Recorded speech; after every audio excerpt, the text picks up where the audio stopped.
show you how to create a super easy Valentine's Day look. So let's get started.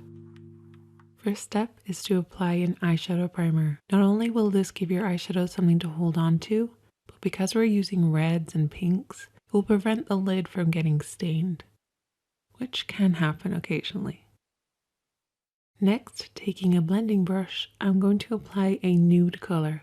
Applying this all over the lid will set the primer in place, once again creating a barrier to prevent any staining, but also creating a powdery finish for a soft blend. Keeping that same blending brush, I'm now going to take a transition shade and apply this back and forth in the crease of the eye, working from the outer edge in. Try keeping your eyes open and looking slightly down in a mirror to see the shape that you want to create. If you have hooded eyes, remember not to skip this step. If you're struggling to find the perfect mid-tone or transition shade, try using your favorite nude lipstick as a guide. If you know what shade of nude lipstick you'd wear with this look, just find a corresponding eyeshadow and it will work perfectly in the crease. Now taking a slightly smaller brush, we're going to be taking our Ready Pink color.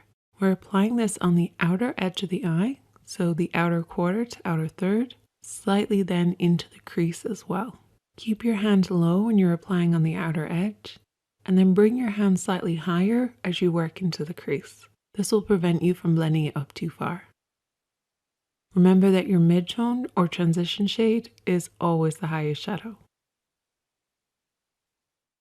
Sticking with that same brush now, we're going to apply a black. Because we still have a little bit of product left over on this brush, we're actually going to end up mixing them together. This will make sure that the black works really well with the pinky red. Apply this focusing on the outer edge of the eye only, and then you can slowly sweep it upwards, working across the pink to deepen it as you like. On the rest of the lid, I just applied a cream eyeshadow. Tap it over with a brush or your fingertips to cover the rest of the lid. Try focusing on the inner portion of the eye and then blending across.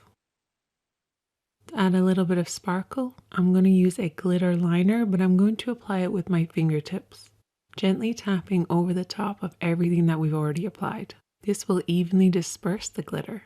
Using glitter liners means there's no need for glitter glue, which can be kind of tricky. Finish off in whatever way you like. Liner, lashes, maybe some shadow smudged underneath the eyes, whatever you prefer. If you enjoyed this video, give it a thumbs up. You've been watching The Makeup Chair, and I'll see you next time.